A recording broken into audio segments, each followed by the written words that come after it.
Bah, écoutez, bonjour, merci d'être là aujourd'hui sur Archilocus et merci à l'équipe d'Archilocus de nous avoir invités. Hem, Imaginons que dans les prochains jours, vous rencontriez, votre manager, votre chef de projet et qui vous demande de concevoir une toute nouvelle plateforme d'e-commerce. Comment feriez-vous? Quelle serait votre approche? On pourra il y a eu Si vous avez suivi la présentation de Bruno tout à l'heure, on va partir sur le DDD. Là, aujourd'hui, avec Raphaël, on va vous présenter, notre bonne pratique, notre stratégie, les choses à ne pas faire, au cours d'une étude d'architecture. Alors, tout d'abord, on va se présenter. Alors moi, je m'appelle Alexandre Touré, je suis architecte logiciel, développeur advocate à Worldline. Raphaël? Ouais. Ouais, bah, moi aussi, je suis architecte, logiciel. Enfin, ces dernières années, j'ai surtout fait du design de systèmes d'information. Donc, bon, j'ai mis architecte entreprise. Voilà. Et Voilà. puis, développeur advocate également chez Wordle aussi.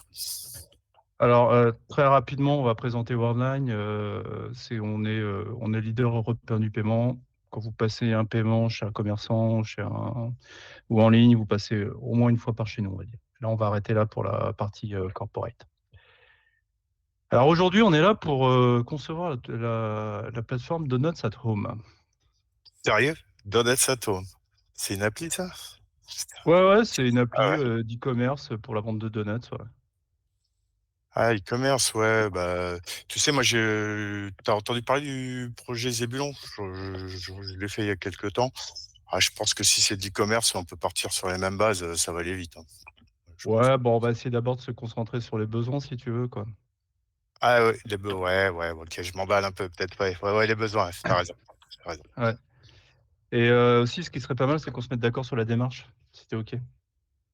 Démarche d'architecture? Bah, TOGAF, quoi, non? Ouais, j'étais un peu traumatisé là, par le passé, par TOGAF. Ce serait bien qu'on voit un peu autre chose, si tu es d'accord.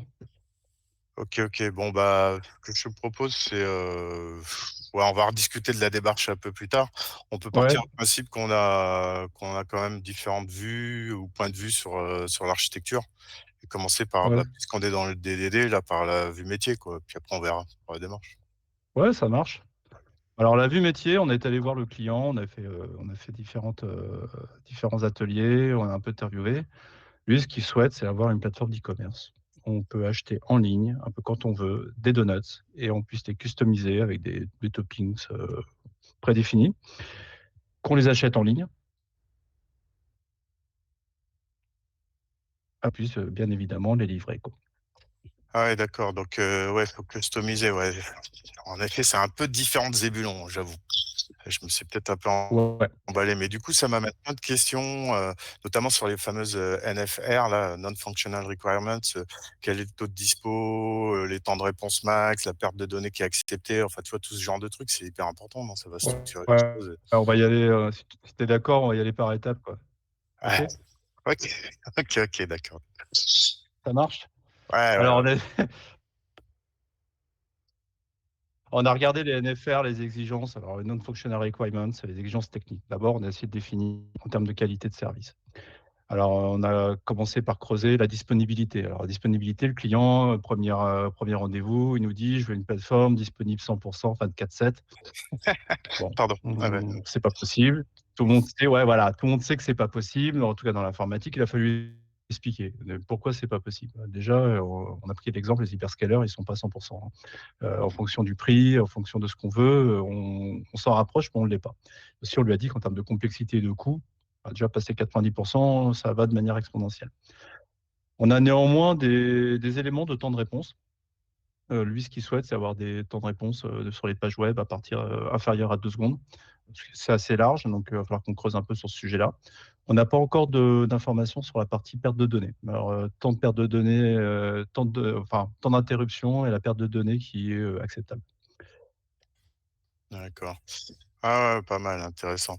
Ouais, je pense aussi que comme c'est une solution d'e-commerce et tout, je pense que dès ce stade-là, faut prendre en compte des contraintes, réglementaires type, RGPD parce que ça va gérer des données, personnelles et a priori sensibles et puis il y aura du paiement quoi donc bon là, c'est assez contraignant. Je pense que c'est important de les prendre, en compte dès maintenant, dès la vue métier, quoi. Ouais et moi, il y a un truc que je voudrais voir avec toi, c'est, Sur la partie Ouais. hébergement, on ne sait pas trop la stratégie, on ne sait pas si on doit proposer, si c'est eux qui doivent, la définir, donc le cloud, le on-premise. Je ne sais pas vraiment. Je ne sais pas ce que tu en penses?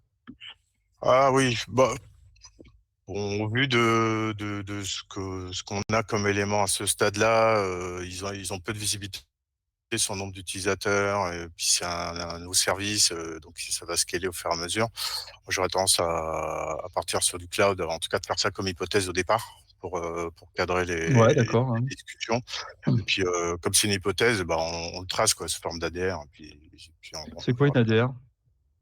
Ah ADR, ADR ça veut dire, Architecture Decision, Record. En fait, c'est Ouais, un moyen, assez, simple, hein, de formaliser, et de tracer, en fait, les décisions, qui sont relatives à l'architecture. Donc là, par exemple, on le voit, ça peut être sous forme de markdown, c'est assez basique, hein. Mais l'idée, c'est d'avoir l'historique, en fait, des décisions et dans cet historique-là, d'avoir aussi le contexte de la décision. Donc là, typiquement, là, bah, on va tracer qu'on part sur de l'hébergement cloud, parce que, bah, on veut que la plateforme s'adapte, scale, tout ce qu'on vient de discuter. Heu et aussi quelles sont les conséquences, bah, estimées de la décision, au moment et donc là, ouais, a priori ça va avoir des impacts sur l'architecture, peut-être, les 12 factors ou en tout cas d'avoir quelque chose qui va adapter à une exécution sur le cloud, quoi. OK. Alors ouais, c'est intéressant ça. Maintenant, ce que je te propose, vu qu'on a défini l'hébergement, c'est qu'on commence à initier, l'étude, des risques, si tu es OK? Ouais. Ah bah, les risques, ouais, complètement. C'est pareil, je pense que les risques, c'est important de les tracer, d'avoir un formalisme, en fait, qui soit partagé, hein, par toutes les parties prenantes. Qu'on ait bien la même vision des choses et puis, bah, par exemple, on peut prendre, que c'est la mode des storming là, il y a les event storming, tout ça. Là, c'est risk, storming mais, l'idée, c'est d'utiliser une matrice à 9 entrées, hein, comme ça, c'est assez bateau. Avec la probabilité d'occurrence du risque et puis son impact s'il apparaît et puis, bah, on a des codes couleurs et tout le jeu, qu'on va faire de manière itérative, c'est d'essayer de pousser au maximum, de mitiger les risques et donc de les déplacer au maximum dans la zone verte. D'accord. Bah, c'est Ça te va intéressant. comme Moi, ce que je te formalisme? propose, c'est qu'on se ouais, c'est intéressant. Moi, ce que je te propose, c'est qu'on l'applique déjà sur notre projet en se basant sur des retours donc bon, on n'a pas encore défini l'architecture, loin de là, mais on sait que, bah, on aura forcément il y a de fortes chances qu'on ait une base de données, qu'on ait du réseau et qu'on ait des middleware. Là, avec c'est des bons c'est on a eu pas mal de retours d'expérience. On sait qu'on peut mettre ces risques en probabilité très basse parce qu'on a tous les mécanismes qui empêchent ça. Par contre, on sait que l'impact, forcément, il va être très fort. Alors, en OK. résumé, qu'est-ce qu'on a fait sur le métier? Alors déjà, on a, défini le besoin. Le besoin, on a clarifié le besoin, on sait qu'on doit créer une application de création et de donuts à domicile. On a défini les exigences. Alors les exigences, des exigences qu'on ne sait pas encore, peut-être que c'est pas pertinent pour le client, allez savoir. C'est le temps, la disponibilité, c'est-à-dire que s'il y a un crash, combien de temps on s'autorise avant de redémarrer le service et quelle est la quantité de données qu'on s'autorise à perdre. Pareil, s'il y a un incendie sur le data center, est-ce qu'on a le droit, par exemple, de perdre la dernière heure, notamment? Donc ça, c'est des choses où c'est encore un peu flou. Néanmoins, on a une bonne idée des temps de réponse. 90 des transactions doivent être réalisées en moins de 2 secondes, quelle que soit la page. Et la disponibilité, donc là, c'est du 95 et 24/7 sur la plage horaire parce que forcément, on est sur, du e-commerce. Heu, Ensuite, le nombre d'utilisateurs, ça, c'est encore un peu flou parce qu'eux, ils souhaitent 500 000 utilisateurs par jour. Maintenant, quels sont les pics? Est-ce que c'est 500 000 inscrits, c'est 500 000, connectés dans la journée et cetera? Donc il va falloir un peu, creuser ce besoin. Et enfin, il y a eux, ce qu'ils souhaitent, c'est intégrer facilement des nouveautés. Alors quand ils disent facilement, le client dit, enfin sous-entend facilement et pas cher. On va dire très rapidement et pas cher. Eh Voilà, oui, forcément. forcément. OK et puis ce qu'on a vu aussi, c'est que, bah, c'est identifier un petit peu quelles sont les contraintes réglementaires qui vont être très structurantes, qui vont s'appliquer, au métier. Donc on l'a vu avec le paiement et puis, le RGPD et puis d'autres bonnes pratiques qu'on a vues aussi, c'est le fait de tracer les choses. Donc d'avoir des formalismes, pas forcément très complexes, mais surtout de tracer pour avoir, bah, l'historique des décisions et éviter lorsqu'il y a des nouvelles personnes qui arrivent sur le projet ou qui reprennent le projet, qui se posent des questions, métaphysiques et qui comprennent pas pourquoi on fait les choses ou pourquoi on a décidé à un moment donné de faire d'une manière ou d'une autre. Ça permet aussi de les remettre en cause éventuellement, mais en ayant tout le contexte. Et puis, j'ai mis aussi, puisqu'on est sur une session sur le DDD, c'est à ce moment-là aussi qu'on commence déjà à identifier et à définir le vocabulaire métier commun, qui va permettre d'échanger après sur tout le reste du projet et sur le reste des vues. Ça marche. Ah ouais, on continue. Donc déjà, maintenant, on va travailler un peu sur la démarche d'architecture. Ouais, ouais, revenons un peu sur cette, histoire de démarche d'architecture. Heu bon, j'ai compris, TOGAF, pas TOGAF, pas de problème. En fait, comment on peut faire? Ouais, peut-être que toi, quand tu fais du design d'architecture et puis que tu présentes un peu ta vision des choses et tout, avec d'autres, quel formalisme tu utilises d'habitude? Alors, moi, depuis quelques années maintenant, j'utilise le modèle C4 et ça marche plutôt pas mal, quoi. C4? Heu, ouais, Ouais, ouais, j'en ai entendu parler, je connais pas très bien. Moi, je suis plus, Archimate, tu vois? Bon, c'est peut-être un petit peu overkill, là, c'est un peu lourd. ouais, C4, ça a l'air un petit peu plus explosif. Excuse-moi de la blague. en effet, ouais. Mais peut-être tu peux me Heu, présenter un peu ça, quand c'est quoi C4 en fait, en gros? ouais, bien sûr. Bah, écoute, C4, c'est un modèle qui va vous permettre de présenter une architecture, un peu comme Google Earth. Google Earth, on va commencer, on voit la planète, après on descend le pays, la ville, la rue, et cetera. Là, on va faire pareil avec l'architecture. Donc l'architecture, donc C4, ça a été créé par, Simon Brown, donc vous pouvez lire le livre Software Architecture for Developers. Vraiment très intéressant et tout est mis à disposition sur le site C4 Model. Pour info, les diagrammes que vous allez voir dans cette présentation-là ont été créés avec PlantUML, quoi. Hem et ça, voilà, pour l'instant, moi, je trouve ça plutôt pas mal, quoi. OK, cool. Donc la première vue qu'on va pouvoir avoir, ça va être la vue haut niveau, la vue système, ou vue de contexte. Où, bah, on a une application, on va avoir la vue fonctionnelle de l'application, on a un analyseur de route ici, on va voir les parties prenantes, les utilisateurs, les systèmes externes, en entrée ou en sortie. Et maintenant, si on zoome, sur l'analyseur de route, on va avoir tous, les composants qui vont faire partie de ce système.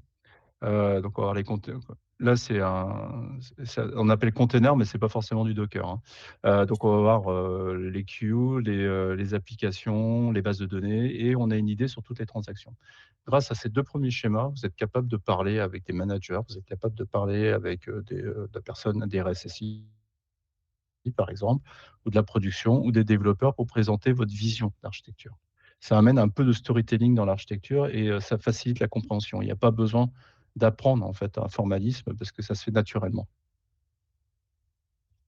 OK. Ouais, bah, ça, c'est pas mal, c'est clair, j'aime bien. En plus, c'est bleu, là, c'est magnifique. Ouais, enfin, quelque part, c'est avoir, plusieurs, vues, plusieurs zooms d'architecture, enfin, Oui, plusieurs points de vue selon les parties prenantes, quoi. Ça me rappelle un peu des trucs. Donc, ouais, ça va, par je suis pas exemple. perdu. Ça marche. OK, bah, donc du coup, donc là, si on voulait passer sur une vue, par exemple, fonctionnelle, faudrait faire alors attends, c'est 4 contextes, c'est ça? Ouais, c'est ça, ouais, c'est le modèle de contexte. OK. Bah, ce que je te propose, du coup, c'est par rapport aux éléments qu'on a eu dans les premières réunions là, avec le client, c'est qu'on Oui. modélise un peu chacun de notre côté, donc en contexte et puis Mmh. on compare un peu ce qu'on a fait, puis on voit. Ça te va? Ouais, bien sûr, Ouais, bien cool. sûr. Donc, bah, là, la vue fonctionnelle, moi, j'ai identifié, différents clients, différents utilisateurs. Déjà, on va avoir, les administrateurs, les clients. On a un système qui est le cœur, en fait, de la plateforme de donuts, de commande de donuts. On a un sous-système qui est de la livraison. Je pensais que c'était intéressant de le sortir pour pouvoir le réutiliser ultérieurement. Ensuite, il y a une partie paiement que j'ai externalisée de notre système. Pourquoi? Parce que, bon, il y a pas mal de standards, notamment dans le monde du traitement des cartes bancaires et qui nécessitent de le sortir du système, d'avoir vraiment quelque chose de dédié. Et enfin, pour la partie, transfert bancaire, bon, on va utiliser des bons vieux fichiers batch, des transferts de fichiers en batch, pardon, parce que ça, on l'a déjà et on peut le réutiliser.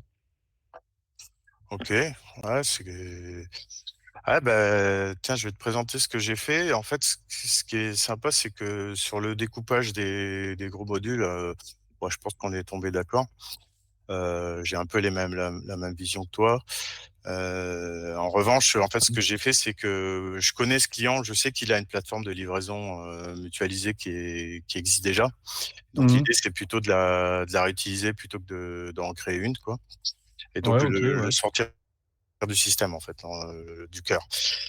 Après, pour la partie paiement, en revanche, je me suis dit, bon, bah, comme ils se mettent à l'e-commerce véritablement, c'est peut-être l'occasion de développer bah, un nouveau module, justement, qui serait mutualisable à terme s'ils ont d'autres projets. Donc, c'est vrai que je l'ai mis dans le cœur, cette Ouais, partie-là. Bon.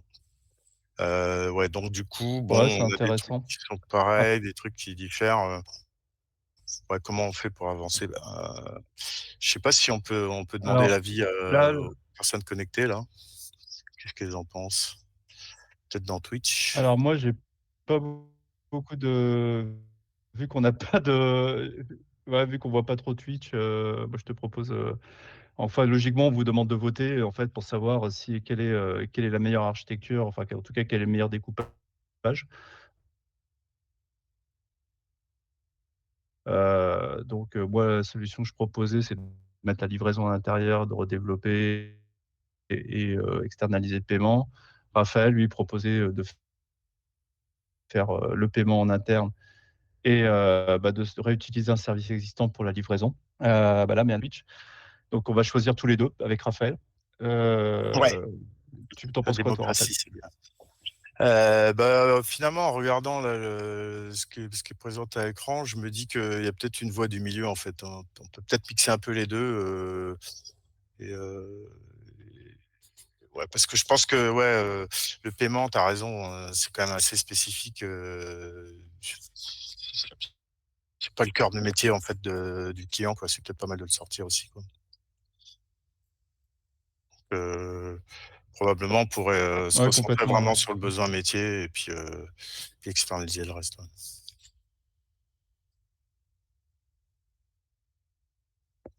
OK. Bah, écoutez, nous, ce qu'on vous propose alors ouais, donc moi, ce que je propose, justement, c'est de mixer un peu les désolé, j'ai eu un peu de lag là sur le réseau.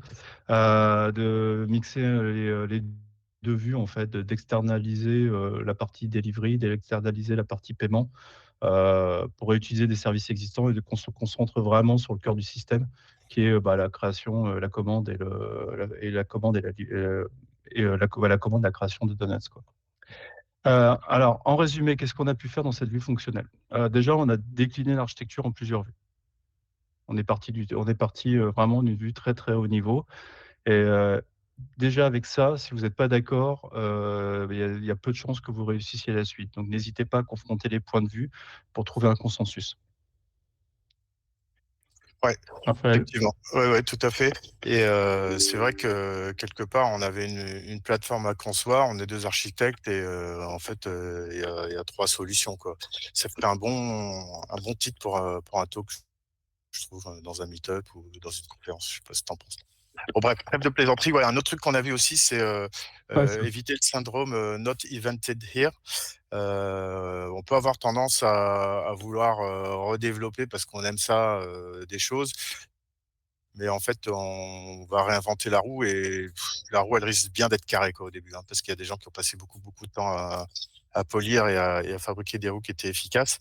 On l'a vu avec le modèle, de livraison, par exemple. Il y a déjà un modèle mutu qui existe et s'il est mutualisé, c'est qu'il est il est déjà, il a mmh, déjà passé, et déminé pas mal de problèmes, liés à la livraison et puis on le voit avec le paiement aussi, avec, bah, le make or buy, quoi. Est-ce que vraiment ça vaut le coup de développer une solution de paiement? Il paraît qu'il y a des gens qui font ça très bien, donc c'est pas mal. pareil, ouais, il paraît. J'ai entendu dire ça. Alors, maintenant ce que je te propose, c'est qu'on passe à la vue applicative, qu'on commence à aller un peu dans le concret, voir ce qu'on va avoir, bah, voilà, comme application après vers le développement. Hem, excusez-moi. Donc généralement, quand on conçoit une architecture, quand on va aller sur des choses un peu concrètes, on va concevoir l'architecture selon certaines caractéristiques. Alors les caractéristiques, vous pouvez en avoir, vous pouvez les personnaliser. Si vous lisez le livre, Building Evolutionary Architecture d'Ilford. Il vous en avoir, vous avez une pléthore de caractéristiques. Et là, celles-ci, c'est celles qui nous paraissent les plus importantes, et qui sont basées sur notre expérience avec moi et Raphaël. D'abord la simplicité. Alors la simplicité, l'évolutivité, la modularité, c'est très important. Commencez le plus simple possible, évitez de monter une usine à gaz dès le début. Par contre, garantissez-vous que même en démarrant très simplement, vous puissiez faire évoluer votre plateforme. Si vous doublez le nombre d'utilisateurs, par exemple, qu'est-ce qui se passe? Si vous doublez le nombre de données, qu'est-ce qui se passe? Et grâce à ça, vous allez pouvoir faire de la modularité. Vous allez pouvoir utiliser la modularité qui va vous garantir, vous allez changer par exemple une base de données de MongoDB à Postgres sans tout casser. Ensuite, on va voir le coût et la performance. Le coût, si vous faites la plateforme la plus performante du monde, c'est à coût de 3-4 fois le prix escompté, ça ne sera jamais accepté par votre client. Déployer des applications dans le cloud, la tolérance open, c'est une des fonctionnalités qu'il faut prendre par défaut dans vos applications. Il faut vraiment le maîtriser parce qu'on ne maîtrise pas du tout l'environnement d'exécution. Et enfin, la testabilité. Alors, la testabilité, c'est un bon, je dirais que c'est un bon indicateur. Parce que si vous avez du mal à tester votre application correctement, c'est que vous avez loupé quelque chose dans la simplicité et dans la modularité ou dans les autres caractéristiques. Raphaël? OK, bah, ouais, ouais, super. Bah, ce que je te propose, c'est, peut-être, qu'on garde en tête justement ces caractéristiques-là qui permettent de finalement de différencier les types d'architecture et de repasser un petit peu en revue, les grands types d'architecture qu'on voit classiquement, qu'on a vus. Et puis ensuite on regardera par rapport aux caractéristiques que tu viens d'évoquer et puis ces Oui, bien types-là sûr. et le contexte, de comment c'est les donuts là, Donut at Home, qu'est-ce qui convient le mieux, quoi. Donc Ouais, si on commence par le monolithe. ouais, Donc pourquoi pas. monolithe, bah, voilà, il y a quelques années, on parlait d'architecture tiers, 3 tiers, et cetera, où effectivement il y a une couche, présentation qui fait le lien avec les utilisateurs finaux et puis une couche, de données, on va dire, data, implémentée souvent sous forme de base de données. Et puis au milieu, cette couche-là, où on retrouve la logique métier et on parle de monolithe parce qu'en fait, toutes les couches ou au moins cette couche-là, métier, elle s'exécute sur un seul nœud, en fait. Et après, au sein de cette couche, de ce nœud où il y a la logique métier, on peut faire de l'architecture logique et effectivement isoler des modules. Là, par exemple, c'est représenté avec une couche business ou une sous-couche business, on va dire, une couche persistance, mais ça peut être d'autres types de découpage, comme on le voit justement avec les bounded context ou ce genre de choses-là. Il y a une variante du monolithe justement, et cette variante-là où on découpe, pardon, elle s'appelle modular monolithe. Après, quand on pousse cette logique plus loin et qu'on isole et qu'on veut exécuter la logique sur des nœuds différents, finalement, on va arriver à l'architecture orientée service. On parle plus de modules, mais on va parler de services qui vont donc s'exécuter chacun sur leur nœud. On a toujours la couche présentation qui fait le dispatch en fait entre les utilisateurs et les différents services là. Donc il y a un peu de composition qui se fait à ce niveau-là. Et puis on va avoir la base de données qui est tout en bas et qui agrège et qui assure la cohérence globale du métier, avec toutes les difficultés que ça peut apporter. On le voit avec les exemples que citait Bruno tout à l'heure et de l'histoire vraie du cas du DDD sur justement l'accès à la base de données unique, quoi.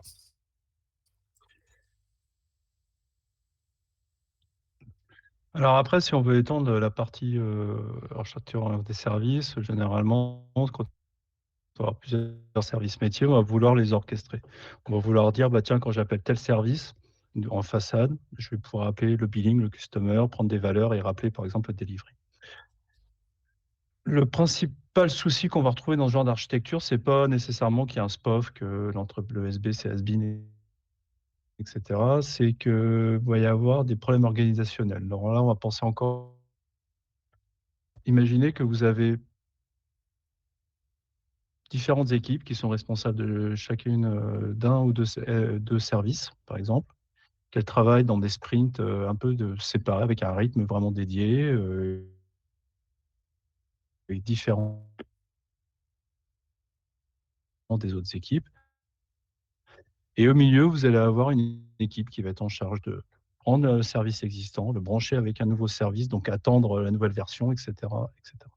Ça va inévitablement créer des punts dans le cadencement des projets, et cetera, et cetera.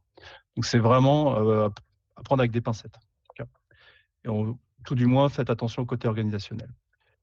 Heu, Ensuite, il y a une manière de voir les architectures qui est plus, on va dire qui est plus, asynchrone. On va parler d'événements. Donc on va avoir des composants qui diffusent des événements, d'autres composants qui s'y abonnent et le cas échéant qui créent d'autres événements. Donc, pour ce type d'architecture, généralement, on parle d'eventually consistency parce que la consistance des données, elle est faite on sait qu'on va l'avoir à la fin. À un instant T, par exemple, sur le delivery component, on n'aura pas forcément une consistance des données globale, mais on l'aura, bon, à la fin de la transaction. Hem, Ouais, attends, c'est intéressant, ce que tu dis là parce que Maintenant finalement, je oui? ouais, ouais, ça lag un peu. C'est, par rapport Ouais, au ça lag. type d'architecture avec des USB ou un orchestrateur, en fait, c'est comme un chef d'orchestre, en fait, qui dirige un peu tous les corps d'instruments, et qui les synchronise. Alors que là, dans ce que tu présentes, en fait, c'est de la chorégraphie, c'est comme de la danse, quoi. Tout le monde se synchronise les uns avec les autres. C'est ça que j'aime bien dans l'architecture, c'est artistique, en fait, en vrai. C'est artistique, ouais. C'est ça. Allez, Hem, dernier. Maintenant, on va terminer avec le dernier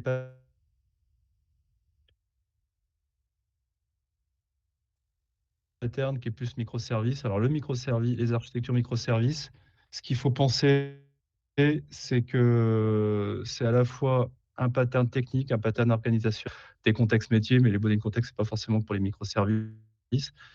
Mais faut se dire que si on fait pas le côté organisationnel et on fait que le côté technique, on va avoir peut-être le pire des 2 mondes.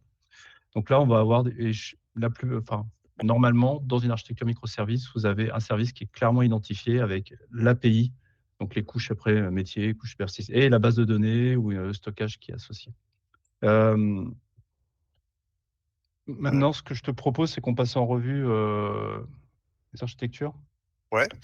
Ouais, ouais, bah, si on reprend tes critères de tout à l'heure et qu'on passe en revue par rapport aux besoins du projet, ce qu'il faut voir ici, ça, c'est les triangles qu'on a mis, c'est issu de notre, expérience, avec Alexandre. Après l'idée, c'est pas de discuter le nombre de triangles qu'il y a dans chaque case. Ce qu'on veut illustrer ici, c'est que c'est un tableau qui est issu de retours d'expérience et qui est une aide à la décision, en fait. Après la décision, on la prend en fonction du contexte. Typiquement là, on a vu le projet, il va avoir des nouvelles features métiers, ils Mmh. veulent que ça s'intègre facilement, ils veulent que ce soit scalable. Pour moi, ça élimine, quand même assez, naturellement monolithe et orchestration. Je sais pas ce que tu en penses?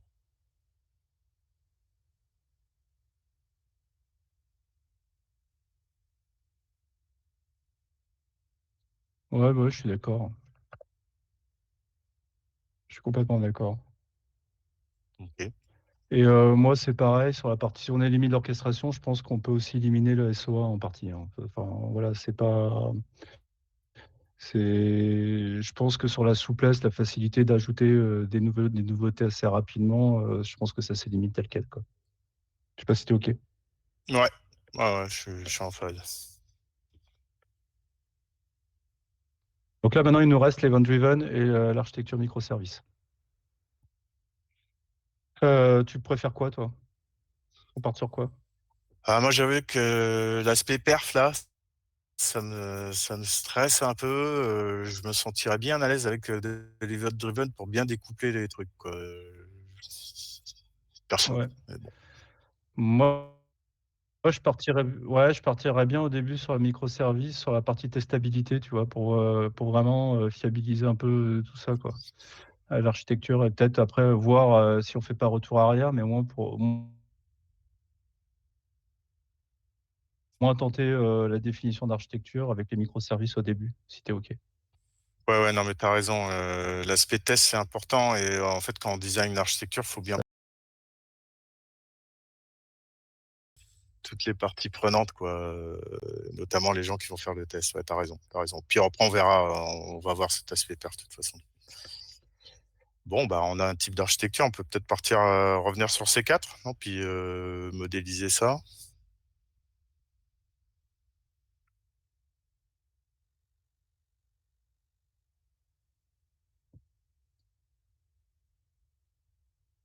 OK. Heu, ouais. Donc là, je suis désolé, on a des problèmes réseau. Enfin, moi, j'ai des problèmes réseau, en tout cas. Tu m'entends, Raphaël? Ouais, ouais, mais ça lag, je pense, ouais. Bon, vas-y, vas-y. Raphaël?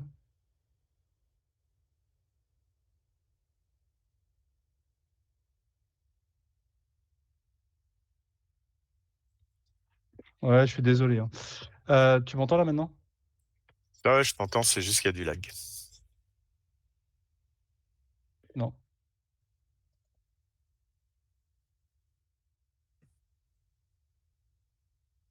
Attends, bon, je suis désolé, je vais me reconnecter, je suis désolé. OK, bah, pendant ce temps-là, je sais Laurent, vous m'entendez bien, ouais? OK, bah, je continue en attendant qu'Alexandre arrive. Donc là, l'idée, on est parti sur, l'architecture microservices et c'est là justement, c'est pour ça il est parti faire un peu d'event storming et tout, c'est là où va se poser la question de découper, d'identifier quels sont les bounded contexts ou quels sont les microservices. En tout cas, comment on va découper la vision métier qu'on a vu dans les vues, précédentes. Et donc là, ce qu'il propose, c'est un découpage de ce type-là, avec trois microservices. Un qui est sur la gestion des clients, sur les facturations et sur tout ce qui va être livraison, en fait. Oh non, achat, shopping services. Ah, Alexandre, tu es revenu. Est-ce que tu es avec nous à nouveau?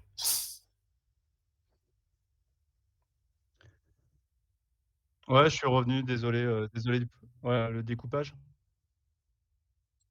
Voilà, donc je présentais le découpage qu'on avait échangé. Moi là-dessus, j'ai juste un truc qui me dérange en fait, c'est le fait qu'on ait de l'HTTP là et du truc synchrone entre shopping service et puis le billing, et puis aussi avec l'extérieur, c'est-à-dire qu'on est dépendant de la plateforme de livraison. Donc si elle part en carafe, bah, elle nous Oh met bah, en danger. voilà. Donc faut être capable un peu de découpler ça. C'est pour ça que là, moi, ça m'embête un peu. J'aimerais bien réinjecter un peu d'asynchronisme entre ces différents composants-là, quoi. Qu'est-ce que t'en penses, Alex?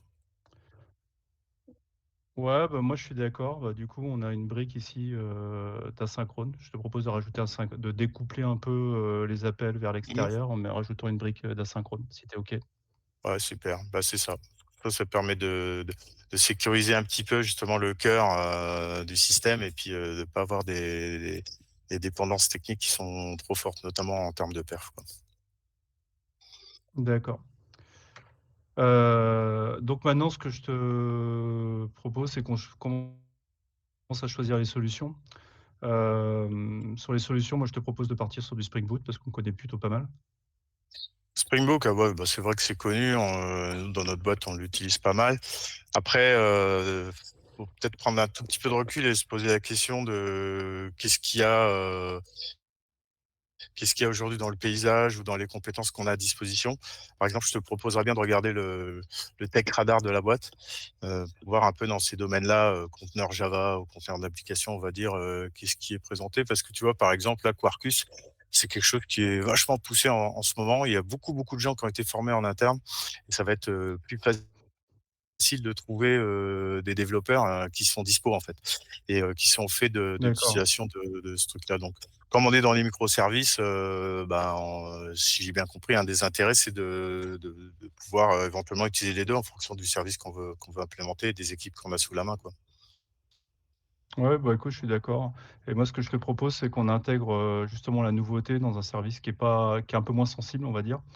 Mhm. Comme ça, on est un peu plus serein sur l'ajout d'une nouveauté dans notre plateforme, quoi, si tu es Ouais. OK. Mhm. Ça me va. Heu, alors après, moi, j'ai eu les DBA, eux, ils nous disent, par exemple, pour les bases de données, bon, Postgre ou MongoDB. Là-dessus, il y a pas trop de nouveautés. Hem, maintenant sur la partie présentation, couche de présentation, que ça soit pour le back for front où je te proposerai de passer sur du Node.js, et le front, je te propose de passer sur du React parce qu'on connaît plutôt pas mal. Ouais, Je ouais, sais pas ce bah que tu ça en penses? aussi. Ouais, ouais, ça aussi, c'est super classique.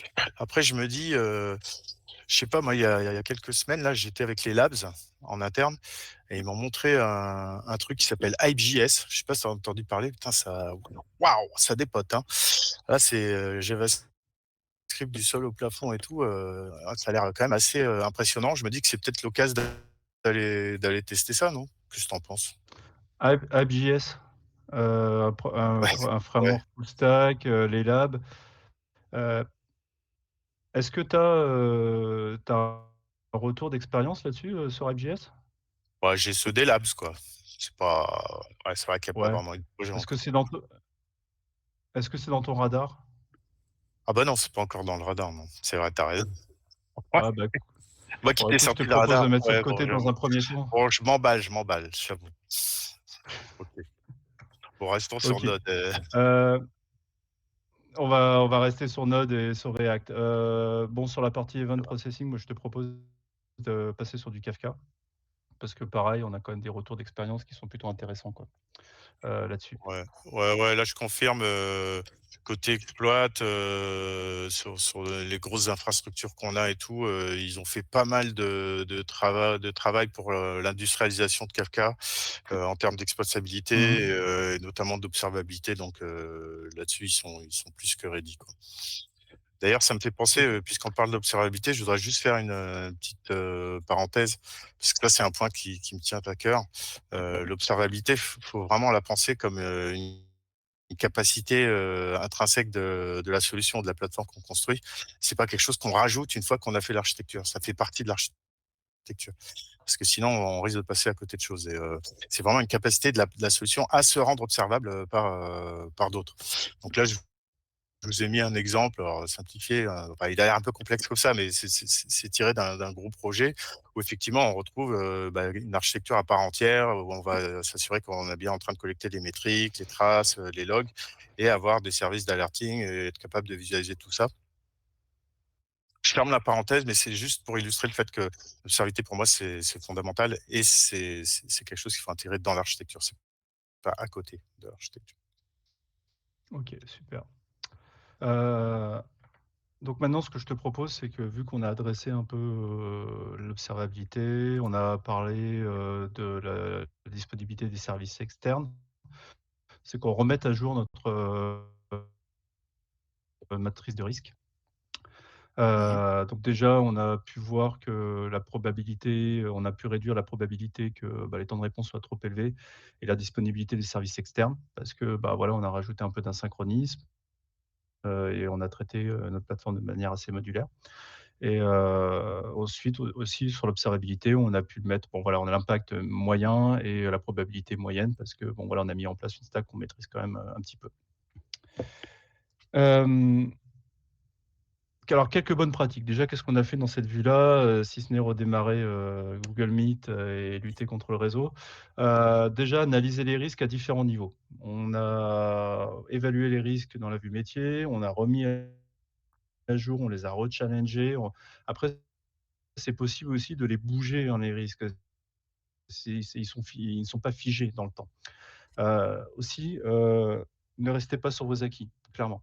C'est ce qu'on a pu voir. Bon, moi, j'étais plus orienté Spring Boot, s'il y a, sur l'event processing, il y a pas de religion. Enfin, les en je pense qu'en architecture, c'est un peu comme, partout, enfin, en tout cas, dans l'architecture, il y a pas vraiment de religion.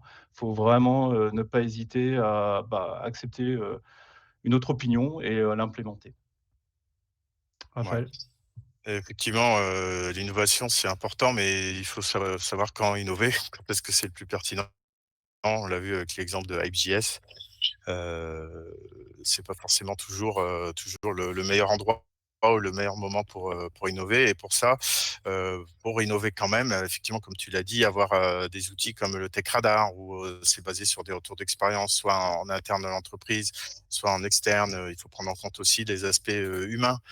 Quelles sont les compétences, en fait, tout simplement? Puisque si, je sors Hype.js, mais qu'il y a aucun développeur, qui est capable de le mettre en œuvre ou qui va mal l'utiliser, bah, on est à côté de la cible aussi, quoi.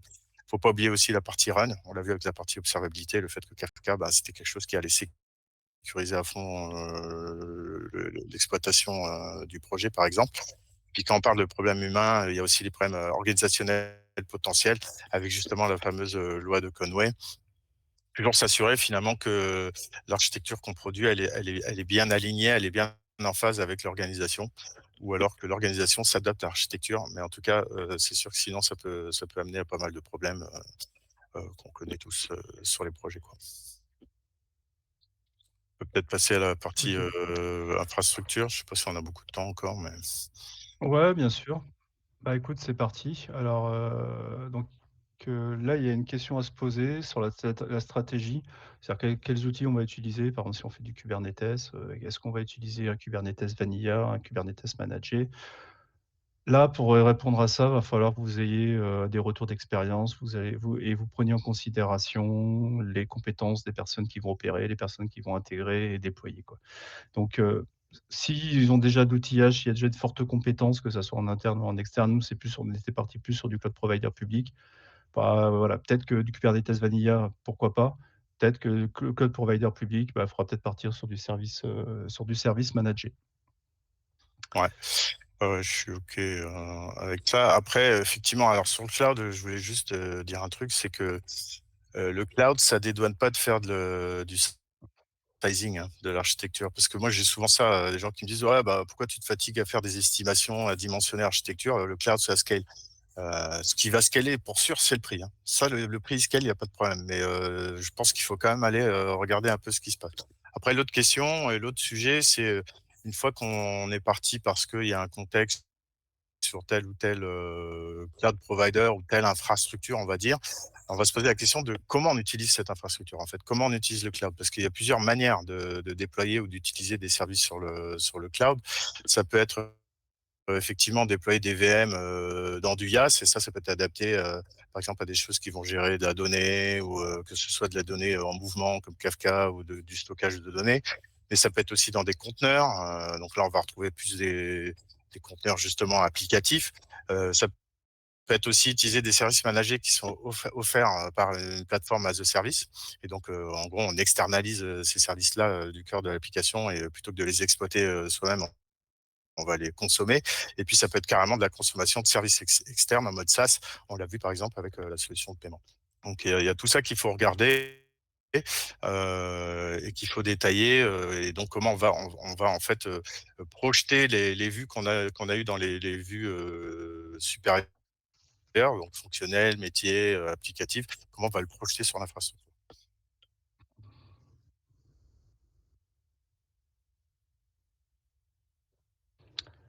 OK, super. Heu, Ça lag un peu encore. Ok, bah, ouais, vas-y, je te laisse continuer. je prends le relais si tu veux. Euh, donc une fois qu'on a dit ça, Ouais. là, on n'a pas le temps de rentrer trop dans le détail parce que l'heure tourne et on approche, de la fin de cette première réunion très fructueuse, hein, ma foi. Même, si à distance, c'est pas toujours évident. Mais la dernière question, c'est la question de la validation de l'architecture. Comment on valide les choses? C'est hyper important ça. On l'a vu au début, on a parlé des différentes parties prenantes et cetera et la validation, c'est l'étape où on va s'assurer qu'on est conforme aux exigences et aux contraintes des différentes vues qui ont été exprimées dans tous les travaux et toutes les réunions qu'on a faites. Et c'est là, à ce moment-là, où il va falloir impliquer à nouveau, toujours en fait, parce que c'est continu, eh ben, les différentes parties prenantes comme le métier, les développeurs, les exploitants, et ben, pourquoi pas aussi la finance, des experts en sécurité ou autre. Ça peut aller jusqu'à demander de formaliser l'engagement. Ça va dépendre du type d'organisation et de à quel point leurs process sont explicites ou pas. Mais c'est s'assurer que tout le monde partage bien la même vue avant de commencer à rentrer dans les détails et dans l'implémentation. Et ça peut même passer par des étapes de validation formelle, donc en fonction des entités, des organisations. Ça peut être, l'architecture, pardon, review board ou la design authority, enfin, peu importe le nom, mais c'est un endroit où on réunit tous ces gens-là et on partage la vision et on se met tous d'accord sur le fait que c'est bien ça qu'on partage et qu'on veut implémenter. Si on se focalise sur l'infrastructure qu'on vient juste de traiter, ça va être aussi, le moment où on va pouvoir, vérifier les hypothèses qu'on a faites, vérifier la faisabilité de choix qu'on a fait à l'aide de proof of concept On va aussi vérifier que les non-functional requirements sont bien gérés. Et c'est bien là, comme je le disais, où on va vérifier ces aspects de dimensionnement, de sizing pour être capable de maîtriser un petit peu le coût et le déploiement de notre architecture sur une infrastructure. Bien sûr, tout ça, ça se fait de manière très itérative, hein. Et donc, on passe entre les différentes vues et on repasse, c'est des boucles qu'on refait à chaque fois. Bah, écoute, moi je te souhaite un bon courage pour les prochaines réunions avec le client et pour les prochaines itérations. Oui, oui. On va finir maintenant, on va conclure cette présentation. Alors déjà pour vos futurs ateliers d'architecture, si déjà prenez une attitude, et la première chose pour votre attitude, c'est prendre du recul. Il faut rester ouvert d'esprit. Généralement, on arrive avec certaines croyances en architecture, en technologie, et cetera. Bon, faut pouvoir échanger, il faut pouvoir challenger nos biais aussi et pour avoir la meilleure définition possible. Raphaël? Ouais. Et en termes de démarche, puisqu'on parlait de démarche d'architecture, peu importe, hein, que ce soit TOGAF, CIFOR ou ce qui est important, c'est d'avoir une démarche qui permet de formaliser, de tracer les choix qu'on fait et surtout de les partager. Donc, parce que l'architecture, c'est un travail de collaboratif. On va pouvoir itérer entre ces différents formalismes, se mettre d'accord sur le vocabulaire, hein. Le DDD insiste beaucoup dessus, c'est fondamental, et avoir le consensus finalement pour pouvoir valider les choses. Finalement, l'objectif, c'est d'avoir des vues différentes en fonction des parties prenantes, mais de s'assurer que ces vues-là sont bien alignées. Donc, on va parler de gouvernance. Quelque part, le métier d'architecte, c'est celui de traducteur, être capable de traduire un même système dans différentes langues pour pouvoir échanger avec les différentes parties prenantes. Et puis en termes de bonnes pratiques et d'outils, effectivement, s'appuyer sur les bonnes pratiques de l'industrie. C'est pour ça qu'on va parler de patron, de type d'architecture, bonnes pratiques de design. On peut avoir aussi des outils qui permettent d'aiguiller des choix technologiques comme les tech radars, comme faire des POC pour vérifier nos hypothèses. Et puis au final, moi je terminerai par il faut rester toujours très pragmatique. Il faut être réaliste et pas tomber dans du dogmatisme de telle ou telle technique, telle ou telle technologie, telle ou telle méthode, parce que ça peut nous aveugler et nous empêcher de voir l'essentiel qui est quel est l'objectif, quel est le métier finalement du client et quels sont les enjeux. Donc je dis souvent, adopter, c'est bien, mais il faut adapter souvent. Bah, écoutez, merci beaucoup. On a fini avec cette présentation et puis désolé pour le lag Ouais, merci.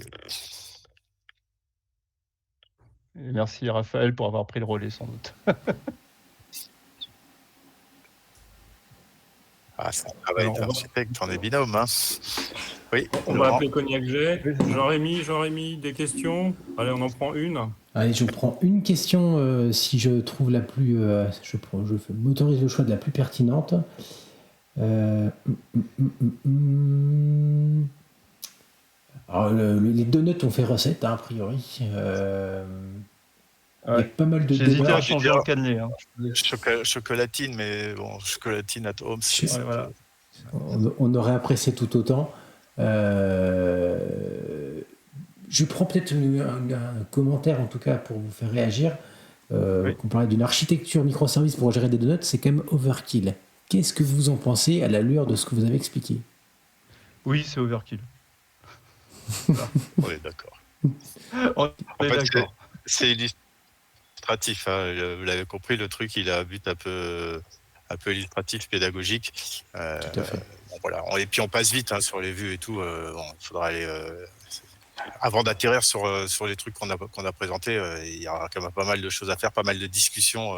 Tout à fait. Eh ben, en parlant de discussion, et pas mal de. Ouais. En parlant de discussion, je me permets de t'interrompre. Merci pour la réponse. Vas-y. J'ai fait vite. On a une petite minute de retard, enfin 10. Désolé. Hein. Mais pas de souci. Maintenant que on passe à la suite, on fait une petite pause et on revient dans un instant.